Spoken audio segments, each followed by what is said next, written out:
Hello and welcome everybody to another episode of Sit Down with Shibby. I'm joined by Mr. DocRespawn, aka Dr. Jordan Tsai, or the other way around, pretty much, is DocRespawn. He is the Esports Physical Therapist. He's previously worked with C9, Evil Geniuses, 100 Thieves. He currently works for GG_Supernova or Supernova Gaming, who currently competes in the NACL.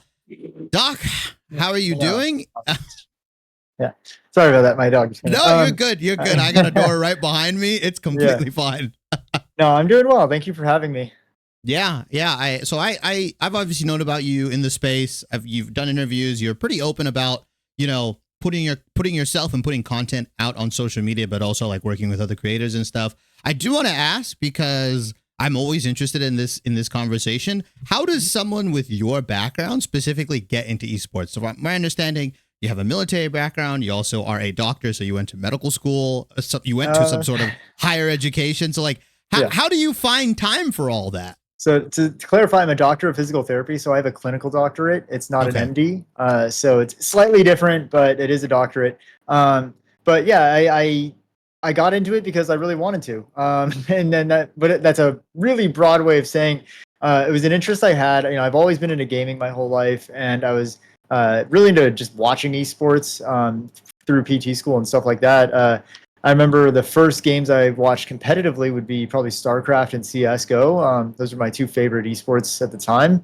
And I was like, hey, an industry that I want to start working in, that I want to kind of find a population to work with would be competitive gamers.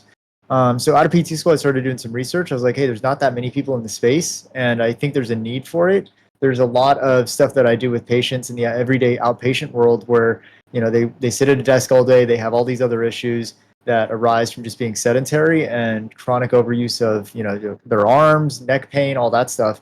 And I was seeing articles about esports players coming out of either having injuries derail their careers or retiring and stuff like that. I'm like, from my perspective, 99% of that stuff should be preventable. It shouldn't even, there should be no reason why anyone retires from using their computer. Like that's kind of ridiculous, especially when they're in their early 20s. That just blows my mind. So I decided, what, this is a space I feel like I can influence positively. I started putting out content on Instagram mostly, just started reaching out. Fortunately, I live in Los Angeles, specifically Santa Monica. So I was like, hey, well, I didn't live in Santa Monica at the time, but I'm in LA. I was like, I'm in the hub of North American esports. I should try to, figure out a way to get involved in the space. I luckily managed to meet the PT of TSM at the time. And she said, hey, C9 actually needs a PT because their PT is going on maternity leave. So just like kind of a roundabout, like found enough people in the space and, met enough people that I got an introduction to C9. I interviewed with Jack, we did some stuff where he asked me to demonstrate what I knew, how good I was. Just like a clinical interview, trying to see like, okay, what is this guy? What does he know his stuff? And I remember this is actually a funny story. It's sort of hyping Jack actually. But so Jack said, hey, I have a thumb issue. I was lifting this trophy and it was really heavy and I strained my thumb. Do you mind checking it out for me? So that was my first assessment, and I checked it out. We went over some stuff. He felt better, and he's like, hey, I think you're pretty good. I feel like you're competent. Why don't you work with some of the players? And so that was 2018. Was my first team and first time working with C9. And that kind of got me into the whole League of Legends scene. I'd never played the game before. I was sort of loosely familiar with it, but I'd never seen it really. I played Dota actually back in the day. So I always thought, I remember when League first came out, I was like, why would I play this Dota knockoff?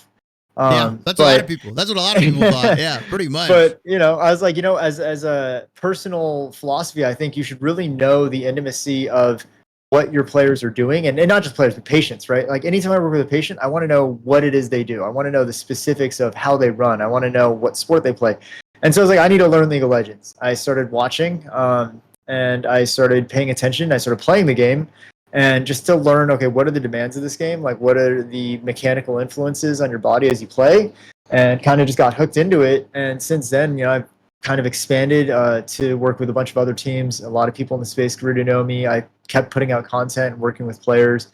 Kind of grown into working with players and teams from almost every major esport now. I've worked with tier 1 pros from League of Legends, Valorant, Fortnite, World of Warcraft, CS:GO, just basically any major esport, besides a few console games. But yeah, it's been really, really fun for me. It's always been a part-time thing for me, so I'm sure a lot of people who do the casting side understand it too. Like, I've had a full-time job working in an outpatient clinic this entire time.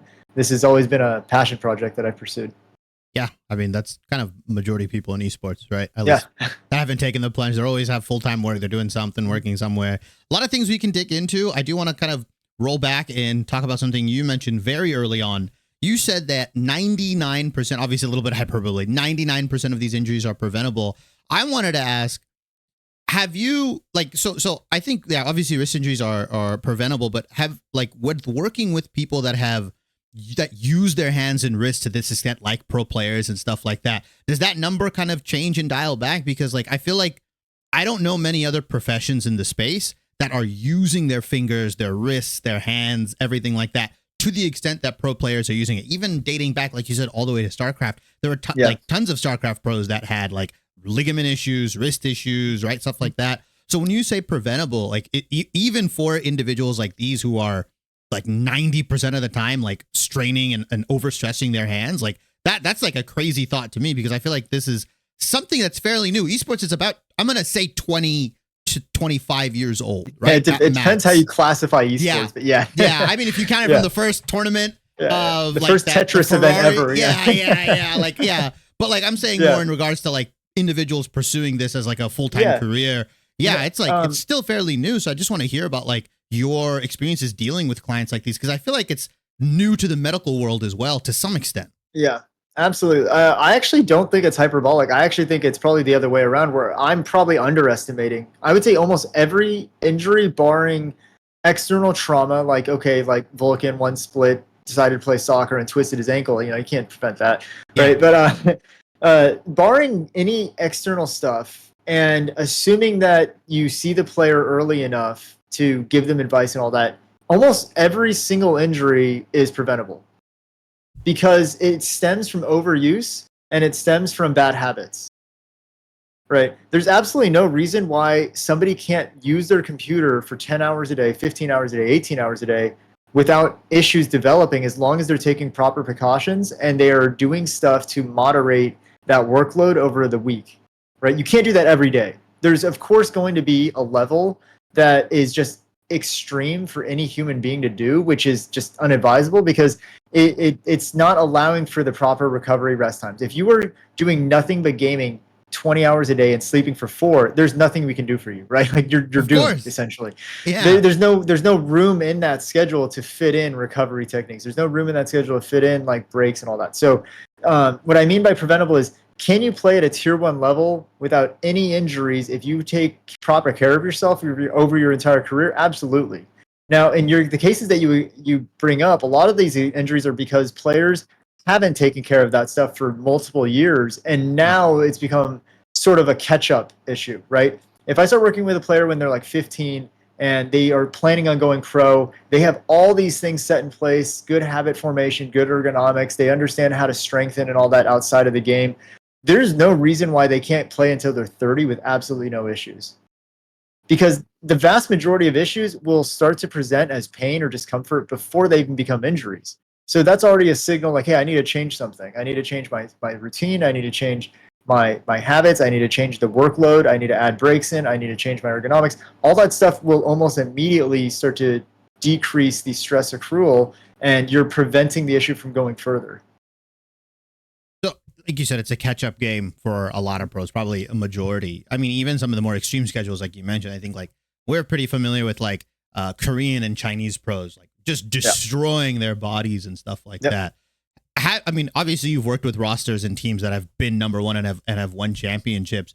I do want to dig into the C9 aspect in the first part, because I feel like Cloud9 specifically, at least their League of Legends team and a lot of their other, esports teams, they're very big on like fitness, promoting like a very fit lifestyle. Like they have like a lot of their players go to the gym, either willingly or mandatory. Were you there for that early formation? Was that already in place when you joined C9, or were you kind of the building blocks for that? Like, we gotta do this every day, 1 hour, because it makes better players. No, that's a really good question. No, I was there when they just started coming up with the idea to make this a mandatory thing. So they're Okay. working with a company called FitGamer. FitGamer was originally a branch. Well, their founder and trainer Mike Anderson was a Red Bull trainer, CrossFit trainer. That Red Bull had supplied or attached or affiliated C9 with to give them some sort of fitness programming and workouts, stuff like that. It was a new idea. There's a lot of research out there for cognitive benefits of exercise and stuff like that. And so C9 was curious about it. And I happened to join in 2018, right when that stuff was starting to get involved, where they started integrating some of that stuff more routinely. And I was the one who basically talked to Jack about not only training regularly, but also including physical therapy services on a weekly basis preemptively. So one of the things that was very different about how we operated at C9, I initially was doing what a lot of teams did, where they would call a PT over when a player started having an issue. You work with them for a few weeks. You try to hopefully get it resolved in time for playoffs. That's the vast majority of how teams operate. When I went to C9, the first split, it was like that. It was summer 2018. Right after that, they went to Worlds. They had the really famous, semis run. And that offseason, it was a perfect alignment of all these different things coming together, where Red Bull was providing them support from the physical fitness side. I had just joined, working with the team. They just made it the biggest NA run of all time so far, right? And so Jack was heavily invested, like, hey, what can we do to get a 1% improvement in the team? Because if we were that close, we were beating Korean teams in best of fives. How do we get to the next level and win Worlds? And so there was already sort of this mindset that we are so close, we just need a little bit more of a push. And it was perfect, because I basically suggested, why don't we do stuff preventatively, right? I remember I was originally called in to work with Licorice for a shoulder issue, and it was something that was kind of nagging, but it was basically a very simple problem had we addressed it a month ahead. And so I was like, if we start doing stuff pre-season, like assess all the players right when they come in before season starts, and just monitor stuff every week as they go, we should never get to the point where they have pain, because we're going to just address that before it happens. We're going to, hey, you're starting to feel a little bit of discomfort in your wrist. Here are things to try. Here are things to do. Let's just prevent that from ever worsening. Monitoring workload, right? So one of the things that I started doing a lot more with teams was providing feedback to the managers and coaches. Like, hey, just so you're aware, this player is having this issue. I want you to pay attention to when they're playing. Are they doing these things? Try to address that there, because players aren't going to remember. Honestly, like, I oftentimes only give them one or two things to focus on, because I know that it's not the priority for them as Plus, much as it should be. Things going on in their head, right? And like they're not wrist position, height to desk, all that stuff. Yeah. Especially the newer players or rookies. I consistently would work with veterans a lot more, not because, they're falling apart, but because they actually understood the value in taking care of their body over a season. Yeah. Like the players that have been in the league for a long time would prioritize that from day one. A lot of the younger players, I wouldn't see them till halfway through the split. I would check in with them, but they'd be like, oh, I'm good. So I think there was that perfect storm of like, hey, NA is on the cusp. We need to do whatever it takes to get to the next level. And so we started incorporating regularity. C9 is, as far as I know, still the only team in the LCS that does mandatory workouts every day. Yeah. They have mandatory. Their culture is very different than any other org. In some ways it's good, in some ways it's not so good, right? I've heard a lot of players who leave C9 are like, oh, they have a sigh of relief. Like, okay, thank God we're like not a part of that schedule anymore, because it's constant. It's very mandatory. There's very little freedom culturally on C9 to do whatever you want. There's a lot of structure to it, which is good for a lot of players. A lot of players, especially rookies, who you see coming out of solo queue environment into that team, do very well, because one, they're scouted well. They have really, really good scouting. They usually pick players who are actually fundamentally, like, mechanically very gifted, and they have very high ceiling. And when you put those kinds of players in a structured environment, especially when they're rookies, they grow up the right way in terms of how to think about the game, how to practice. They are woken up at a certain time. They have to be on time, or they have to buy the team coffee. They have to work out every day. They have to do content. They have to do all these other things. It's very different than some of the other teams where you get signed and, hey, here's your scrim schedule. Whatever you want to do after that is up to you. And it's like, as an 18-year-old to myself, when I was 18, I would not have done well with that schedule. I would have been like, oh, cool, I go to scrims and then I can just stay up and game until 3 a.m. and then wake up whenever I want. Like, you can't expect a lot of people to thrive in that environment, especially with the rigors of how pro is. But I think that's one thing C9 does very well is they do set that structure. And the downside of it is it's very stressful. There's an inherent level of stress when you're in highly organized, like militaristic environment like that. And so some players don't enjoy that. But you've always seen like they can incorporate Korean players a lot better than a lot of other teams. There's a reason for that. It's because they understand the Korean mindset towards how to structure their practice, how to like structure their lives. Most orgs in Korea are much more like that. It's very routine. Are they? I mean, yeah, I guess they are. Yeah, and more routine in the sense of like I remember like T1 had like lets us behind the scenes and like Genji and all that stuff. I do want to go back, like again, something you said, the studies around like a cognitive improvement when you're in better shape, right? I feel like there's always been this kind of stigma, and there is to some extent around esports players, around gamers, but specifically when they're performing at such a high level. Is like actually being healthy, losing weight, like, not losing weight, but being at a comfortable weight. Does that, like, I want to prick your brain. Do you actually think that makes like a noticeable difference within pros? Is it different from game to game? Or like fighting game players not as, benefit from that? Or league players or someone like an FPS player who's a lot more active, who's moving around, do they benefit more from being in shape? I know there's like this new gym thing coming in for a lot of gamers. A lot of them like to work out, like pretty much like a lot of them like to go to the gym. What is the actual, like you said, there's science behind it, but what is your actual belief behind it? Do you think there's some merit to those studies and stuff like that? Have you, in your anecdotal like evidence, noticed like differences? This is a really controversial topic because there's a lot of evidence behind a lot of things we would assume would affect gaming, but there is no direct correlation between being in shape and being better at gaming because there's no studies done on it, right? Yeah. So we have seen that better cardiovascular health, regular exercise, especially cardiovascular exercise, is correlated with significant improvement or statistical improvement in a bunch of cognitive testing, meaning like reflex testing, pattern recognition, memory, problem solving. These are all standardized tests that they can test for. But the issue is none of that is actually related to gaming. None of that is directly tied to gaming. It's all things that we assume are relevant in gaming. Yeah. There's not a lot of easy ways to measure performance in gaming. That's actually a bigger problem. Is the data is really difficult to even put together because what constitutes performance in gaming? CS score? That's not entirely accurate. Like headshot percentage is also not entirely accurate. There's so many other variables that affect that. And the problem too with any sort of validated studies or any sort of performance testing is that the vast majority of high level players are going to ceiling effect on almost every test. And so the amount of difference you're going to see when you attribute something like physical fitness is so hard to separate or quantify when they're also practicing, right? You should get better when you practice, right? So how do you even separate that? Yeah. Right? Like it's very, very difficult. Now, the messaging that I usually give pros and high level players or players who just want to go pro is it's not that being in shape will make you a better player, but there is absolutely no way you're going to reach the peaks of what you're capable of if you're in bad shape because you're going to have other issues. You're going to have pain. That's going to say if you have a back injury or if you have a neck pain, that's going to decrease your performance secondarily. It's not that, because I'm an elite level marathon runner, I can game better. I'm the case study in that. I'm in pretty good health. I'm in pretty good shape. I'm hard stuck in a rank where I could never dream of going pro, right? Like the correlation between physical health and performance in gaming it's not causative. It's correlated maybe.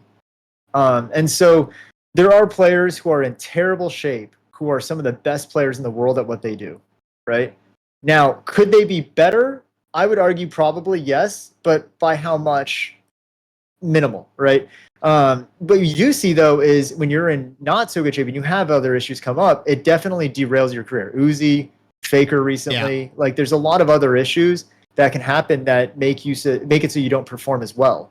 It's not that by getting in shape, you're going to be a better gamer. I actually really dislike that messaging a lot. And I see it a lot online, especially a lot of like fitness performance staff. Like they're like, oh yeah, get in better cardio shape if you want to hit more headshots. I'm like, how can you even say that? Like You get some You can't guys in quantify CS, it. It's yeah, who are unquantifiable. literally like 300 pounds. They can't run a quarter of a mile, and they are nasty on the server. Like it doesn't. It's not related. It's a issue of, do you want to hit your absolute peaks, or are you comfortable with where you're at? You know, I advise everyone to get in shape for just general health reasons. I'm never going to tell a player that, hey, if you spend the next 10 hours or 10 hours a week over the next 6 months training instead of practicing, you're going to be a better player. Like, that's ridiculous. Like, you can't take away from actually playing the game. Effect. I'm gonna be real. Yeah, like, I mean, imagine, right? Like, that sounds ridiculous. If you were to tell a pro player, hey, instead of scrimming this week or solo queuing, I want you to just work out, you're not going to be better at the end of that week. Like, Just deadlift for the week. Let's see what you can. I think balance should be the objective, right? And there's other extrinsic or intrinsic benefits from exercising, right? Like stress management, stress moderation. There are studies to show that doing more regular resistance training, like weightlifting and all that, actually builds stress tolerance in terms of mental stress. People don't have as many extremes when they tilt and stuff like that. There are studies to show that, and we all know, again, when you're tilted, you don't play very well. When you're angry, you don't play very well. But that's sort of an anecdotal thing. There's not a ton of evidence for that. Some players, like, and we see this in traditional sports too, when you get mad, you play well. Oh yeah, But like football players, yeah. It's volatile though, because sometimes when you get mad, you make dumb decisions too. And in gaming, generally across the board, being mad doesn't make you better. And I also kind of cringe when I hear casters say that. See, the difference in football and physical sports is when you get mad, you can hit someone harder. And that actually makes a difference in how that play goes. In Valorant or League, if I click the mouse harder, it doesn't do anything. In fact, it probably decreases the accuracy of my click. So there's some level of like, okay, maybe someone gets stimulated because they're upset and they hyper focus that game. But there's also a good chance, and we see this all the time in League, where players get tilted and they start making decisions that are super questionable. Like, why did you TP back in a lane and immediately take a 1v1 and die again? That is not something you typically do, but we get it. You're tilted. Maybe they all chatted you right after. Like, so I think that anything that can manage maintaining a homeostasis of your mental state is a good thing in gaming. Like, you usually want to have players level. Like, you want it to feel like practice. You don't want to go into stage like, hey, you're in game 5 of World's Finals. You don't want to actually go in there thinking that. You actually don't want to think this is the most important game of my entire life, right? That's a lot of stress. That is a lot of psychological like volatility that you're putting on yourself. When you see what most players benefit from is when they with performance psychology and stuff like that is leveling out. Hey, let's bring it down to like where you were at in game 1. You know, like let's just even this out real quick. You don't want to go in too excited. So I think there's a lot of intangible benefits to exercise. I think there's a lot of intangible benefits to being in shape. It's not directly going to make you a better player. Yeah, it sounds like it'll help players unlock like the upper limits of their ceiling at best. But like me and you, like, I'm not gonna get diamond by starting to like deadlift. I might feel better. Yeah, but I promise. Like, my cardiovascular fitness and my strength is not what's holding me back in gaming. So yeah, it's the quote I always say is like being in shape is not going to necessarily make you better, but being in poor shape will definitely hold you back.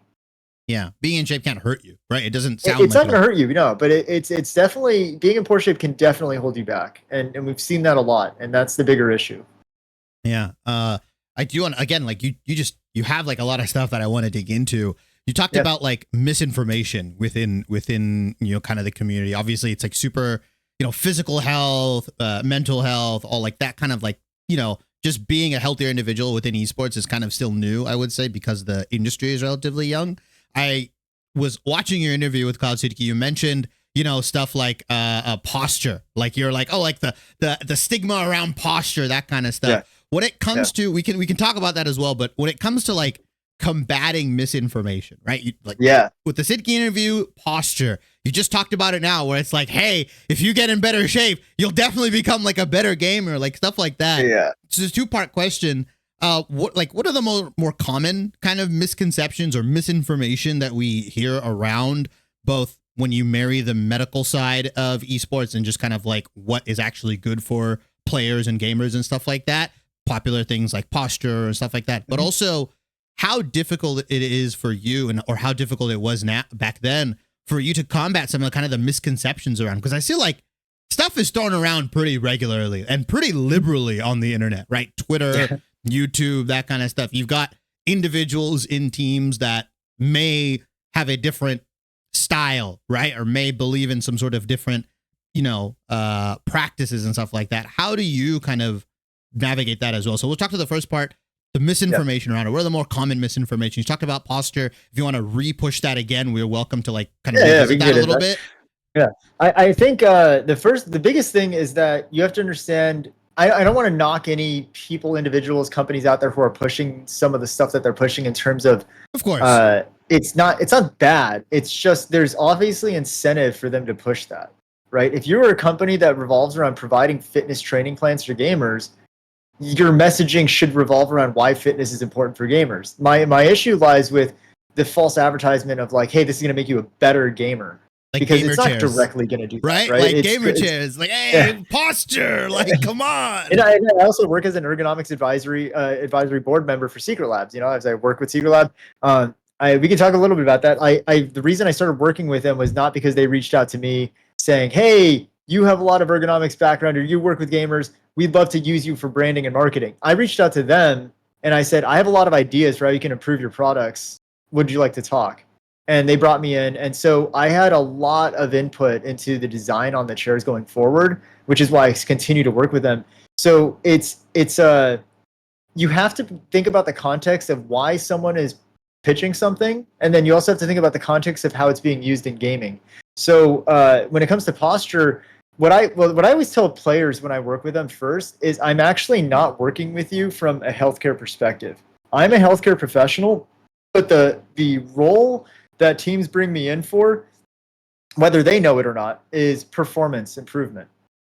And so if I have, let's say, if I work with a team and I go in and screen a bunch of their players, like, oh man, these guys are playing with like terrible posture. I'm going to fix all that. I change the way they sit. I change the way they play. I change everything about their setup. And that week they suck. They are terrible. And they just get stomped. Have I benefited the team or have I hurt the team? I mean, depends on like your goal, right? Like I assume teams would be on long term. Exactly. Right? So what is my goal? Why did the team bring me in the first place? Because they want to win more championships. And the assumption is that if I fix their health, I fix their posture, I fix all these things, they will more likely win championships. That may or may not be true. So my goal is to help them win championships. And so if I don't see a problem with how a player is sitting in terms of, are you in immediate pain right now? Are you having stuff right now? No, I don't want to change how you play. I'd rather have you focus on being the best possible player you can be in that moment. But because of your posture, these are things I'm concerned about long term. These are things you do after. I've worked with players who have absolutely terrible playing position. But if you change that and then they have a 40% drop off in their performance, they're not going to be happy. They're not going to stick with it. And I might actually inadvertently be harming their career, right? Because if they have a few weeks bad like that, they might just get dropped. There's long-term effects of this stuff. So I've always said that my goal with each individual player is to extend the longevity of their career as long as possible. And my goal with every team is to increase their odds of winning championships every split I work with them. And the healthcare side often ties into that. It is not the foremost part of that, meaning that I will make decisions sometimes in regards to, I want you to play at your best. And then we can take care of the healthcare side secondary to that because you do this, now let's do these stretches, let's do these things. I'm not going to change how you're positioning in the game because that 40 minutes, 30 minutes actually doesn't matter. So it sounds like you're working in conjunction with who they are rather than working against some of the bad stuff that they're doing. And that's actually how I've had the most success in working with gamers is because I come at it from the perspective of being a gamer first. And what a lot of people have struggled with when they go to traditional healthcare, especially if they're pro gamers who have pain, the first thing the doctor tells them, oh, you're playing 12 hours of video games, you need to stop playing. And if you're a pro and you hear that, well, there's nothing they can do for me. I'm doomed. And that's unfortunately what a lot of them have dealt with. They go to PT, they go to their physician, whatever, and they get told that they need to cut their hours down, or they get told some medical, like honestly fear mongering of like, oh, if you keep doing this, you're going to end up with carpal tunnel. I've never seen carpal tunnel in a professional gamer. That's another misconception. I've never seen carpal tunnel in a pro gamer. That's something that gets thrown around a lot too. I know, like, because with the wrist straps or like whatever, right? And that's also like, even if you had carpal tunnel, that's actually not the treatment. But anyway, yeah, so exactly. the reason I haven't seen carpal tunnel is because carpal tunnel is specifically related to typing. And when people came up with all this research of like carpal tunnel incidence and prevalence in people who work sedentary desk jobs, they're looking at a population of secretaries who are typing too much. That is not how you play video games.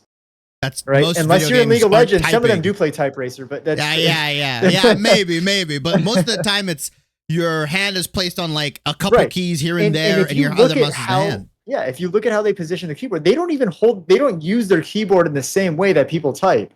It's oftentimes offset. It's to one side. Like, there are ways that you can ergonomically set your keyboard that put way less stress on your wrist than when you type. There are some ways that, like when people type, there's actually no way to type ergonomically when you were using all 10 fingers because you were in a position that's actually inherently bad. And that's why carpal tunnel develops. Yeah, so, my partner, she has an ergonomic keyboard, so she struggles. Yeah, she had a wrist injury. She fell off of a bike. She ran into somebody in Davis, right? Of course, happens. But she has like the ergonomic keyboard to like where she can put it on. Like it's split in half. It puts you like natural. This. Yeah. And she's the ergonomic mouse. If you were to cut that, if you were to cut that in half, how is it that most pro gamers play, especially in FPS games? League players need help with this a lot. For whatever reason, I think League players just like the idea that their keyboard is perfectly lined up at the edge of their desk. Like centered and that's one of the big things I change with a lot of players I work with in League is to just, hey, look at what CS and Valorant players are doing. There's a reason they do that. It actually helps with your mechanics and it takes a lot of the stress off your wrist. So angling the keyboard helps a lot. And if you look at an ergonomic keyboard, that is what they literally do. They angle it in. So, and so I think a lot of the issues, and now it's not to say that there aren't nerve issues. There are a lot of nerve issues in gaming, but it's not the median nerve and it's not carpal tunnel. It's usually the ulnar nerve and it's other issues. So I think breaking a lot of those stereotypes is really important.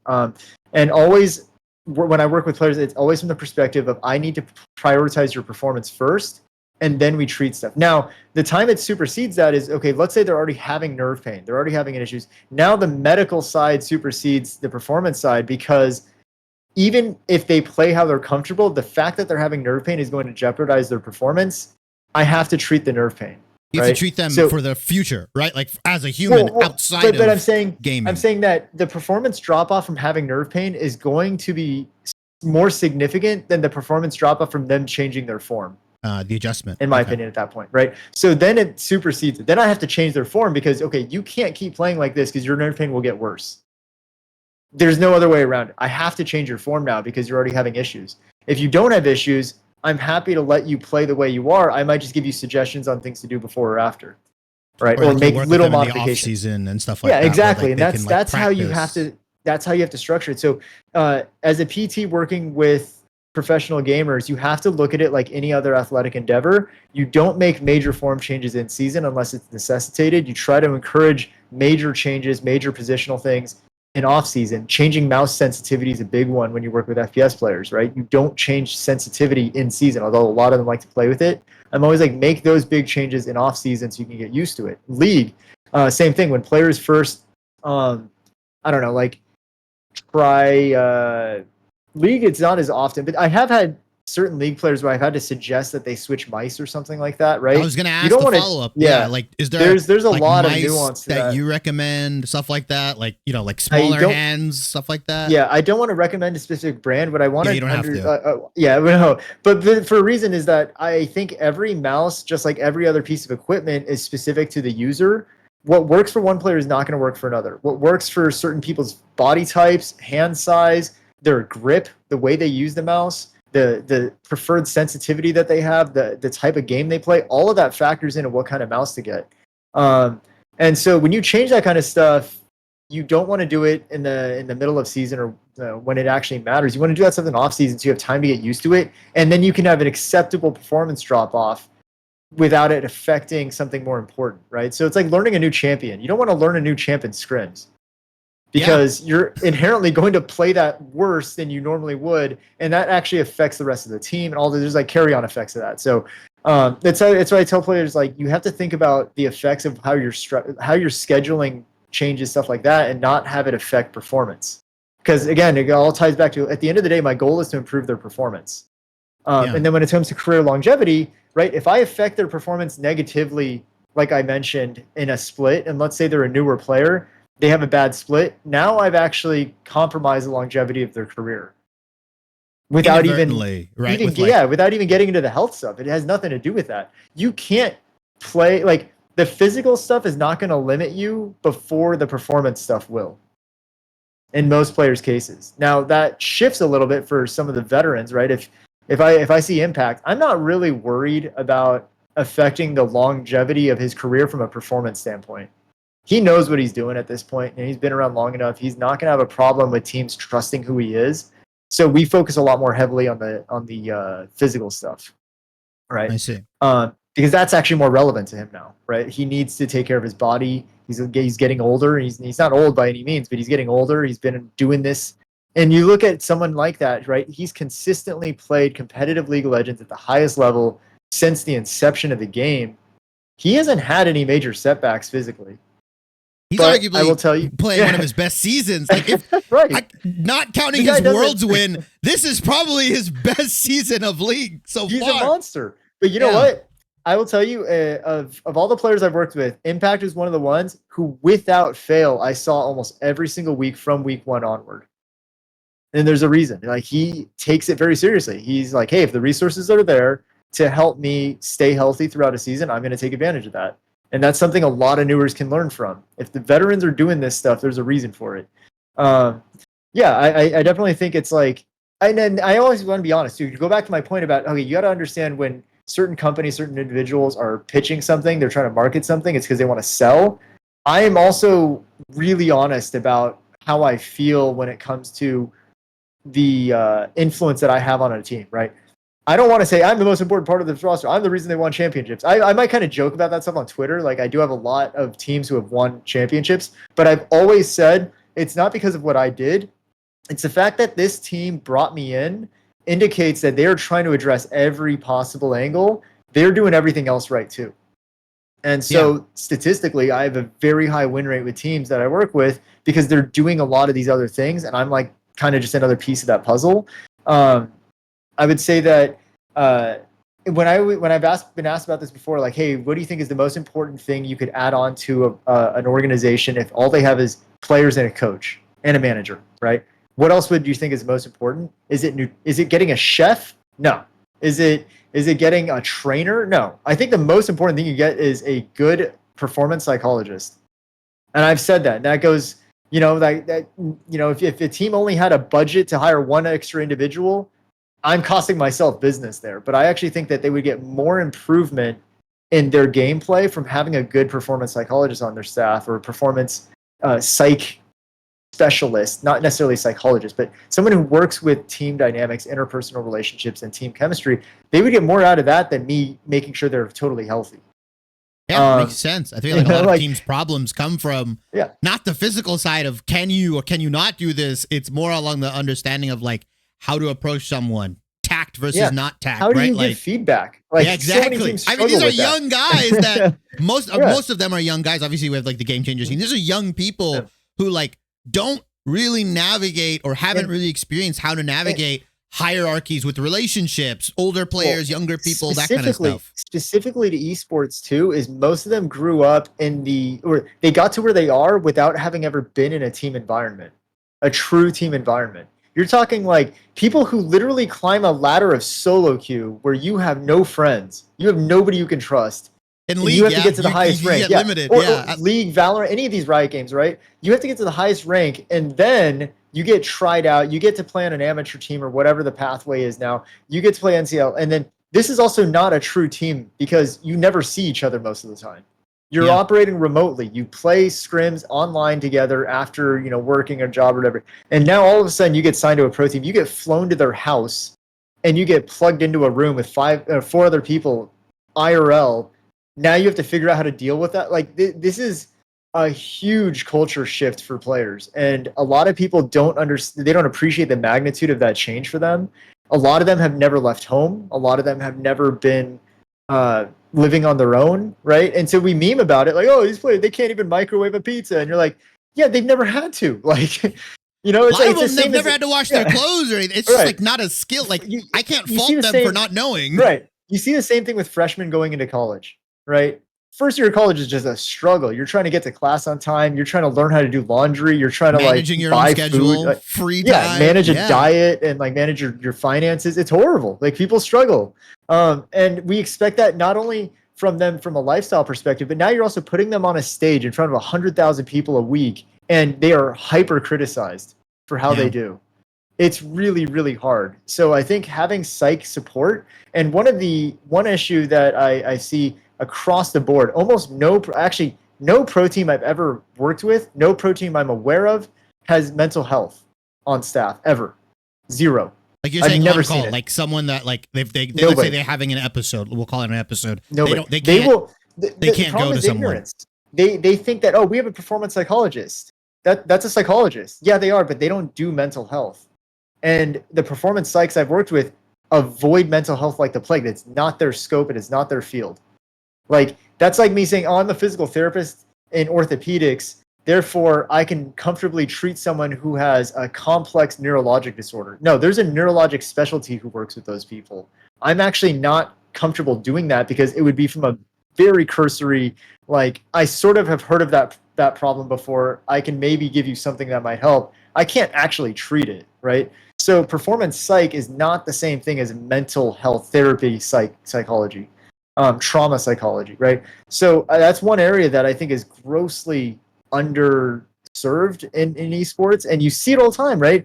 Like you see all these players having mental health breakdowns very openly sometimes online, and everyone's like, or unfortunately, players who have killed themselves over stuff like that. Yeah, performance psych is not going to address that, and it's not enough to say we had a psychologist on staff because that's not the same thing. I've never seen an org actually have mental health services available besides, oh, you can reach out to these people that we're affiliated with. It's never like a person they can know and trust and call. I've never seen it. So that's one area that I think really needs to get addressed before a lot of other stuff. Yeah, like if I were to categorize, I'd say mental health is one that needs to be addressed. I don't know if that's going to give more performance advantage over performance psych, but it's one area that if a player is having a mental health crisis, they're certainly not going to perform well, right? Or at their peak. Yeah. If you're looking at it from like a number, like if you're talking to the business side, like, hey, your player is not going to do good if he's going through this stuff. Like, and this is a hot take with them like that way. This is a hot take, but as a PT, as I've said, almost every injury is preventable. Almost every injury is treatable from the physical side. I would say the vast majority of players who've retired due to injury, the injury was a cover for mental health issues. I think that whether like conscious, an escape, right? Like kind of conscious or subconscious, they're so burnt out that the injury is almost a reason for them to just retire. It's a relief. It's a relief for some. If that same injury had occurred 3 years before, they probably play through. They probably figure it out. They play through. But usually it's at a point in their career where, like, let's look at Uzi. Like, he hasn't won worlds, all that stuff. He's at a point where he was so mentally burnt and then also had nerve pain. And it's like, it's not saying, oh, they use it as an excuse. It's just that this is the final straw that, okay, I have an issue now. I can't even play at my level. I'm never going to win. I'm done. I just can't do it anymore. And they retire. And so I think the mental health side is something that, more than anything else, would improve player longevity, because the physical health side is honestly easy. It's very easy. Like, I consider the complexity of working with esports players 1 out of 10 compared to the complexity of a lot of patients I treat in the clinic. The stuff is easy because it's very basic, and it's oftentimes just habit change, and it's scheduling change, and it's ergonomics change. Those are things that you can address very quickly. The really, really complex stuff that I see in clinic is like stuff that's like full-blown injuries, right? Like torn tendons, physical trauma, major reconstructive surgeries, that kind of stuff is different. Esports, I would say that if you could fix, or if you could provide mental health services more widespread, more across the board, you would see very few players retiring. You probably definitely see. I mean, I don't even think that's like a controversial statement. No, right? I think the controversial thing for me is that the injury is not why they retired. The Yeah. injury is the final thing in that process. Yeah. The real reason they retired is they've had untreated mental health issues for a long period of time throughout their career, and it finally gets to a point where it's not worth it to continue. Hey everybody, thanks for watching the video. I'm hoping you guys enjoyed the content. If you did, leave a like, comment, do all that jazz. I genuinely try to respond to every single comment I see because it's always interesting to see the other opinions of people that care about League of Legends esports as much as I do. Obviously, the best way to support me is to hit that subscribe button and hit the bell for notifications on my latest uploads. If you want to see more of me and my content, I stream on Twitch 5 days a week. The link will be in the description box below. If you are into short form content, I'm also on TikTok. We talk about LPL, LCK, LEC, all the stuff over there. We talk about roster moves. So if your jam is short form content, head over to TikTok, hit the follow button there. I'm also on Twitter. So all of that stuff will be in the description box below. But other than that, thanks for watching the video and I hope to see you soon.